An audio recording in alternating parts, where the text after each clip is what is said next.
ಒಬ್ಬ ರಾಜಕಾರಣಿ, ಒಬ್ಬ ರಾಜ್ಯಾಧ್ಯಕ್ಷ. ಇವತ್ತು ನಾನು MP ಆಗಿದ್ದೇನೆ.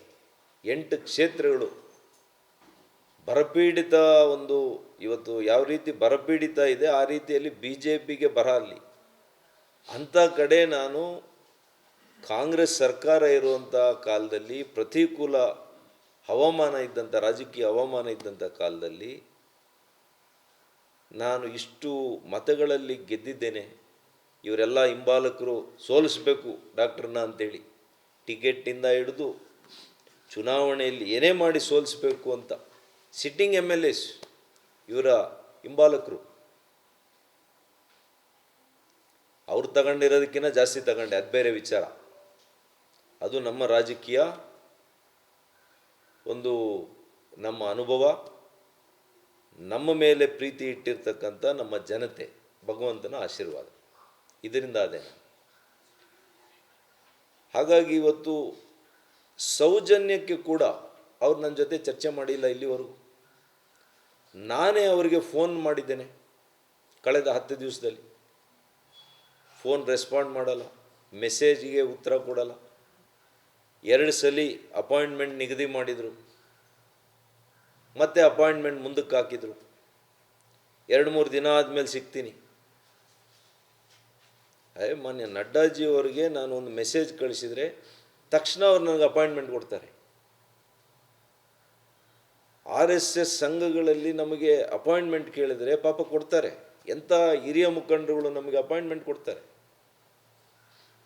ಕೇಳ್ತಾರೆ, ಸಮಾಲೋಚನೆ ಮಾಡ್ಕೊಂಡು ಏನೋ ಒಂದು ತೀರ್ಮಾನ ತಗೊಳ್ತಾರೆ. ಇಲ್ಲಿ ಸಮಾಲೋಚನೆನೇ ಇಲ್ಲ. ಮೊನಾರ್ಕ ನೀವು, ಏಕಚಕ್ರಾಧಿಪತ್ಯನ? ನಿಮ್ಮ ಆಸ್ತಿನ ಇದು BJP? ನಿಮ್ಮ ಸ್ವಂತ ಆಸ್ತಿನ? ಬನ್ನಿ ಬನ್ನಿ ನೋಡೋಣ. ಚಿಕ್ಕಬಳ್ಳಾಪುರ, ಕೋಲಾರ, ಬೆಂಗಳೂರು ಗ್ರಾಮಾಂತರದಲ್ಲಿ ಒಂದು ಸೀಟ್ ಗೆಲ್ಲಿ ನೋಡೋಣ.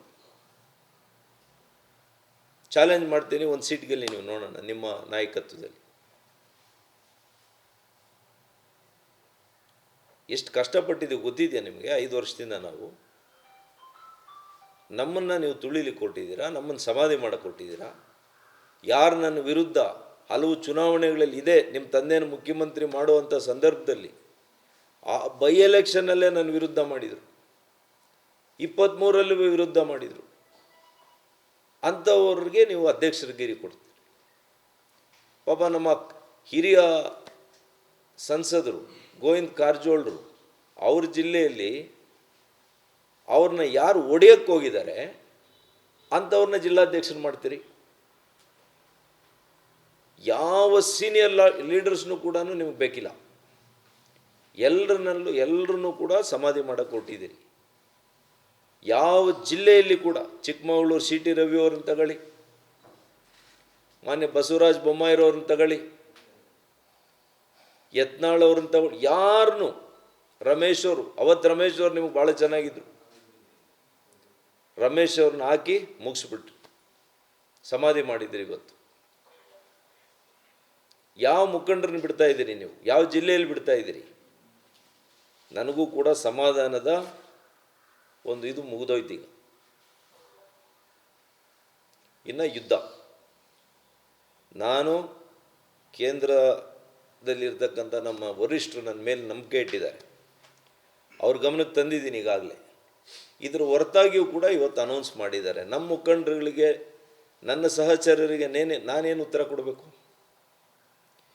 ಇವರೊಬ್ಬ MP ಆಗಿ ಒಂದು ಜಿಲ್ಲಾಧ್ಯಕ್ಷರು ಮಾಡ್ಸೋಕ್ಕಾಗಲ್ಲ ಅಂದರೆ ನಾವು ಹೇಗೆ ರಾಜಕಾರಣ ಮಾಡಬೇಕು? ನನ್ನನ್ನು ನಂಬಿ ಯಾರು ಬರ್ತಾರೆ BJPಗೆ ನಾಳೆ ದಿವಸ? ನೀವು ಯಾರ್ಯಾರು ನಂಬ್ಕೊಂಡು ಏನೇನು ಮಾಡ್ತಾಯಿದ್ರಿ ಗೊತ್ತಿದೆ ನನಗೆ. ಇವರೆಲ್ಲ ರಿಯಲ್ ಎಸ್ಟೇಟಲ್ಲಿ ನಿಮ್ಗೆ 4 ರೂಪಾಯಿ ದುಡ್ಡು ತಂದು ಕೊಡ್ಬೋದು ಅಷ್ಟೇ, ರಾಜಕಾರಣ ಮಾಡೋಕ್ಕಾಗಲ್ಲ ಇವ್ರ ಕಡೆಯಿಂದ.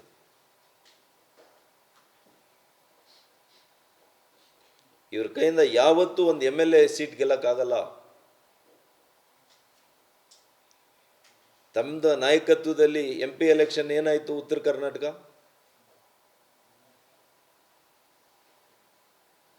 ಮಾಸಾಗಿ ನಿಮ್ಮನ್ನು ಫಾಲೋ ಮಾಡ್ತಾರೆ ಅಂತ ನೀವು ಹೇಳ್ಕೊಳ್ತೀರಲ್ಲ, ಏನಾಯಿತು? ಬೀದರಲ್ಲಿ, ಕಲಬುರಗಿಯಲ್ಲಿ ಏನಾಯಿತು? ಬೆಳಗಾಮಲ್ಲಿ ಏನಾಯಿತು? ನಾವು ಗೆದ್ದಿರೋದಿಲ್ಲಿ.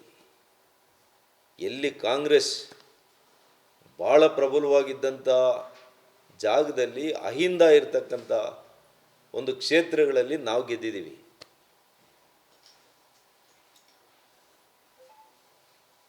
BJP ಭಾಳ ಪ್ರಬಲವಾಗಿರೋ ಕಡೆ ತುಣಕಾಡ್ಕೊಂಡು ಗೆದ್ದಿದ್ದೀರಿ ನೀವು ರಾಜ್ಯಾಧ್ಯಕ್ಷರಾಗಿ.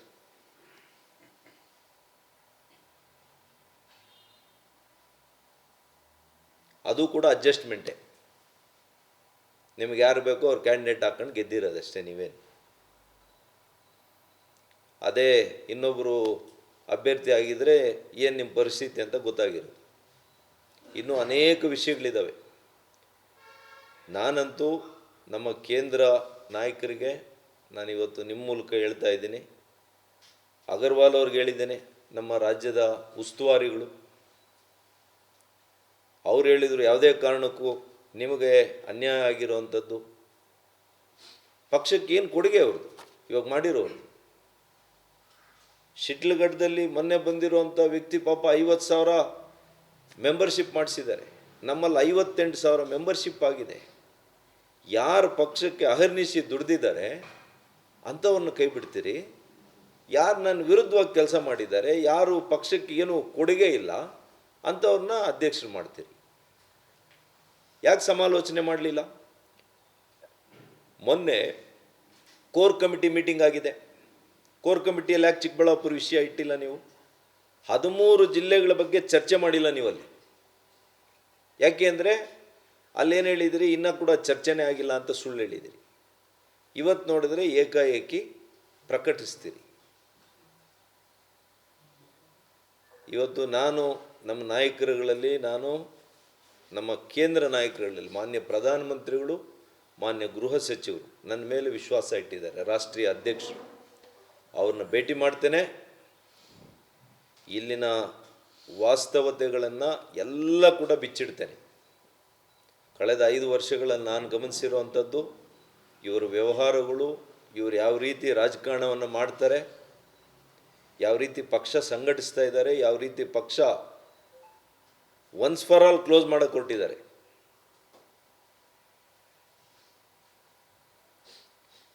ಹಾಗಾಗಿ ಇದಕ್ಕೆ ಭವಿಷ್ಯ ಇಲ್ಲ. ಇನ್ನು ಇಂಥವರನ್ನು ನೀವು ಮತ್ತೆ ನೆಚ್ಚಿಕೊಂಡ್ರೆ, ಮಾನ್ಯ ಯಡಿಯೂರಪ್ಪನವರೇ ಬೇರೆ, ನಾನು ಅವ್ರ ಜೊತೆ ಕೆಲಸ ಮಾಡಿದ್ದೀನಿ, ಅವ್ರ ವ್ಯಕ್ತಿತ್ವನೇ ಬೇರೆ. ಇವ್ರಿಗೂ ಅವ್ರಿಗೆ ಹೋಲಿಕೆ ಮಾಡೋಕ್ಕೆ ಸಾಧ್ಯನೇ ಇಲ್ಲ. ಮಗ ಆಗಿರ್ಬೋದಷ್ಟೇ. ಅವರ ಒಂದು ಆದರ್ಶ ಬೇರೆ, ಅವರ ಒಂದು ವ್ಯಕ್ತಿತ್ವ ಬೇರೆ. ವಿರೋಧದಲ್ಲಿದ್ದರೂ ಅಂಥವ್ರನ್ನ ಮಾತಾಡಿ ಅವ್ರ ಜೊತೆಗೆ ಇಟ್ಕೊಳ್ತಾ ಇದ್ರು. ನಿಮಗೆ ಯಾವ ಒಂದು ಗುಣನೂ ಬರಲಿಲ್ಲ. ನಿಮ್ಮದು ಹಠ, ದ್ವೇಷದ ರಾಜಕಾರಣ. ನಿಮ್ಮ ತಂದೆಯವ್ರ ಜೊತೆಗೂ ನಾವು ಇದೇ ರೀತಿ ಕೆಲಸ ಮಾಡಿದ್ವಿ.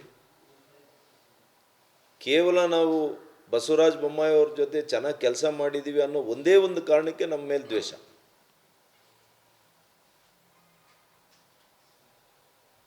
ಅವತ್ತು ನಿಮ್ಮ ತಂದೆಯವ್ರನ್ನ ಮುಖ್ಯಮಂತ್ರಿ ಮಾಡುವಾಗ ಇಲ್ಲೇ ನಮ್ಮ ಮನೆಗೆ ಎಸ್ಸಲಿ ಬಂದ್ರಿ, ಏನೇನು ಭರವಸೆ ಕೊಟ್ರಿ ನನಗೆ, ನಡ್ಕೊಂಡಿದ್ದೀರಾ ನೀವು? ಬಸವಣ್ಣವ್ರ ಪಾದದ ಮೇಲೆ ಪ್ರಮಾಣ ಮಾಡಿದ್ರಿ, ನಡ್ಕೊಂಡಿದ್ದೀರಾ ನೀವು ಏನಾದರೂ ಒಂದು ವಿಚಾರದಲ್ಲಿ?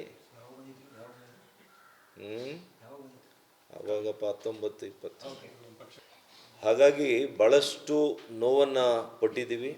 ಆದರೆ ನಾವು ನಂಬಿರ್ತಕ್ಕಂಥ ಪಕ್ಷ, ರಾಷ್ಟ್ರೀಯ ನಾಯಕರುಗಳು ಅವರಿಗೆ ತಿಳಿಸುವಂಥ ಕೆಲಸ ಮಾಡ್ತೀನಿ. ಇವರು ಇದೇ ರೀತಿ ನಮ್ಮನ್ನು ರಾಜಕೀಯವಾಗಿ ಸಮಾಧಿ ಮಾಡೋಕ್ಕೆ ಹೊರಟಿದ್ರೆ ನಾವು ಕೂಡ ರಾಜಕೀಯದ ನಮ್ಮ ಅಳಿವು ಉಳಿನ ಪ್ರಶ್ನೆ ಆಗ್ತದೆ. ನಾವು ಮುಂದೆ ಏನು ತೀರ್ಮಾನ ತಗೋಬೇಕಾಗ್ತದೆ. ಆ ಮಟ್ಟಕ್ಕೆ ತಂದು ನನ್ನನ್ನು ಬಿಟ್ಟಿದ್ದಾರೆ. ಇದು ಹೇಳಬಾರ್ದು ನಾನು. ಇದೇ ನಮ್ಮ ಮನೆಯಲ್ಲಿ ಈಗಿನ ಮುಖ್ಯಮಂತ್ರಿಗಳು, ಅಂದು ಮಾಜಿ ಮುಖ್ಯಮಂತ್ರಿಗಳು ಸಿದ್ದರಾಮಣ್ಣವರು ನನಗೆ ಅತ್ಯಂತ ಆಪ್ತರು. ನೋಡಯ್ಯ, ನೀನು ಉಪಯೋಗಿಸ್ಕೊಂಡು ಅವರು ಕೈ ಬಿಟ್ಬಿಡ್ತಾರೆ, ಮಧ್ಯದ ನೀರಲ್ಲಿ ಬಿಡ್ತಾರೆ. ಭಾಳ ಜನರು ನನಗೆ ಅವ್ರ ಅನುಭವವನ್ನು ಹಂಚ್ಕೊಂಡಿದ್ದಾರೆ, ನಿನಗೆ ಹೇಳ್ತಾ ಇದ್ದೀನಿ ಹೋಗ್ಬೇಡ ಅಂತ ಹೇಳಿದ್ರು. ಭಾಳಷ್ಟು ಹೇಳಿದರು. ನಾವು ನಂಬಿ ಇವರನ್ನು ಹೋಗಿದ್ದಕ್ಕೆ ಇವತ್ತು ಈ ರೀತಿಯ ಪರಿಸ್ಥಿತಿ ನನಗೆ ತಂದಿದ್ದಾರೆ. ಬಟ್ ನಮ್ಮದೇ ಆದಂಥ ಶಕ್ತಿ ಇದೆ, ರಾಜಕೀಯ ಶಕ್ತಿ ಇದೆ, ಜನ ನಮ್ಮ ಜೊತೆ ಇದ್ದಾರೆ. ಏನು ಮಾಡಬೇಕು ಅಂತಲೂ ಗೊತ್ತಿದೆ ನನಗೆ. ದೆಹಲಿಗೆ ಇಷ್ಟರಲ್ಲೇ ಭೇಟಿ ಕೊಡ್ತೀನಿ, ಎಲ್ಲ ನಮ್ಮ ರಾಜ್ಯ ಮಟ್ಟದ ನಾಯಕರುಗಳನ್ನ ಮಾತಾಡ್ತೀನಿ. ಅನೇಕ ಜಿಲ್ಲೆಗಳಲ್ಲಿ ಇದೇ ರೀತಿ ಆಗಿದೆ. ಪಾಪ ಕೆಲವ್ರಿಗೆ ಯಾಕೋ ಧೈರ್ಯವಾಗಿ ಮುಂದೆ ಬರೋಕ್ಕೆ ಆಗ್ತಾ ಇಲ್ಲ. ಅಷ್ಟೇ ಬಿಟ್ಟರೆ ಯಾವ ರೀತಿ ಲಾವ ಎಲ್ಲ ಒಳಗಡೆ ಇದೆ, ಯಾವಾಗ ಅದು ಸ್ಫೋಟ ಆಗ್ತದೆ ಗೊತ್ತಿಲ್ಲ. ಒಬ್ಬ ನಾಯಕರನ್ನ, ಒಳ್ಳೆಯ ನಾಯಕರನ್ನ, ಅಂದರೆ ಜನರ ಜೊತೆ ಇದ್ದಂಥ ನಾಯಕರನ್ನ ಒಬ್ಬರನ್ನ ವಿಶ್ವಾಸಕ್ಕೆ ತಗೊಳ್ಳೋವಂಥ ಪರಿಸ್ಥಿತಿ ಇಲ್ಲ ಇವತ್ತು. ಎಸ್ ಬಾಸ್ ಅನ್ಬೇಕಷ್ಟೇ, ನೀವೇನು ಮಾಡ್ತೀರೋ ಅದು ರೈಟ್. ಆ ರೀತಿಯ ಒಂದು ಮನೋಸ್ಥಿತಿಯಲ್ಲಿ ಇವರು ಮುಂದುವರಿಸಿದರೆ ಖಂಡಿತವಾಗಿಯೂ ಕೂಡ ಎಷ್ಟೋ ಜನರು ಕಟ್ಟಿ ಬೆಳೆಸಿರ್ತಕ್ಕಂಥ ಪಕ್ಷನ ಅವನತಿಗೆ ತರ್ಕೊಂಡು ಹೋಗುವಂಥ ಕೆಲಸ ಮಾಡ್ತಾಯಿದ್ದಾರೆ. ಅದಕ್ಕಾಗಿ ಇವರ ಧೋರಣೆಗೆ ನನ್ನ ಧಿಕ್ಕಾರ, ಇವರ ಅಹಂಕಾರಕ್ಕೆ ಧಿಕ್ಕಾರ, ಇವರ ಮನೋಸ್ಥಿತಿಗೆ ನನ್ನ ಧಿಕ್ಕಾರ ಇದೆ. ಇವರನ್ನು ನಾನು ಆಗ್ರಹಪೂರ್ವಕವಾಗಿ ಕೇಂದ್ರ ನಮ್ಮ ನಾಯಕರುಗಳಲ್ಲಿ ಮನವಿ ಮಾಡ್ತೇನೆ. ಇವ್ರ ಧೋರಣೆಯನ್ನಾದರೂ ಬದಲಾಯಿಸಿ, ಸರಿಪಡಿಸಿ, ಇಲ್ಲ ಇವರನ್ನೇ ಬದಲಾಯಿಸಿ ಅಂತೇಳಿ ನಾನು ನನ್ನ ಆಗ್ರಹಪೂರ್ವಕವಾದಂಥ ಮನವಿಯನ್ನು ತಮ್ಮ ಮೂಲಕ ಮಾಡುವಂಥ ಪರಿಸ್ಥಿತಿ ಬಂದಿದ್ದಕ್ಕೆ ಕ್ಷಮೆ ಇರಲಿ ಅಂತ ನಮ್ಮ ನಾಯಕರುಗಳಲ್ಲಿ ನಾನು ಕೇಳಿ, ಮಾನ್ಯ ಪ್ರಧಾನಿಗಳಲ್ಲಿ, ಮಾನ್ಯ ಅಮಿತ್ ಶಾ ಅವರಲ್ಲಿ, ಮಾನ್ಯ ನಡ್ಡಾ ಅವರಲ್ಲಿ ನಾನು ಅಪಾಯಿಂಟ್ಮೆಂಟ್ ಕೇಳ್ತೀನಿ. ಸದನ ಪ್ರಾರಂಭ ಆಗ್ತಾಯಿದೆ. ಅನೇಕ ನಮ್ಮ ಎಂ ಪಿಗಳು ಈಗಾಗಲೇ ಅವರ ಭಾವನೆಗಳನ್ನು ಕೂಡ ನನ್ನ ಜೊತೆ ಹಂಚ್ಕೊಂಡಿದ್ದಾರೆ. ಬಹುಶಃ ನಾವೆಲ್ಲ ಹೋಗಿ ಇವತ್ತು ಬಹಿರಂಗ ಪತ್ರ ಕೂಡ ಹೋಗ್ತಾ ಇದೆ, ಅನೇಕರು ಕಳಿಸ್ತಾ ಇದ್ದಾರೆ. ಹಾಗಾಗಿ ಇದಕ್ಕೆ ಒಂದು ಇತಿಶ್ರೀ ಆಡಬೇಕು ಅಂತೇಳಿ ನಾವೆಲ್ಲ ಕೂಡ ಮನವಿಯನ್ನು ಮಾಡ್ತೇವೆ. ಇಷ್ಟು ವಿಷಯಗಳನ್ನು ತಮ್ಮ ಜೊತೆ ಹಂಚ್ಕೋಬೇಕು ಅಂತೇಳಿ ಇವತ್ತು ತಮ್ಮನ್ನು ಆಹ್ವಾನ ಮಾಡಿದ್ದೆ. ಬಂದಿರೋದಕ್ಕೆ ಮತ್ತೊಮ್ಮೆ ನಿಮಗೆಲ್ಲ ಕೂಡ ನನ್ನ ಕೃತಜ್ಞತೆಗಳನ್ನು ಅರ್ಪಿಸ್ತೇನೆ.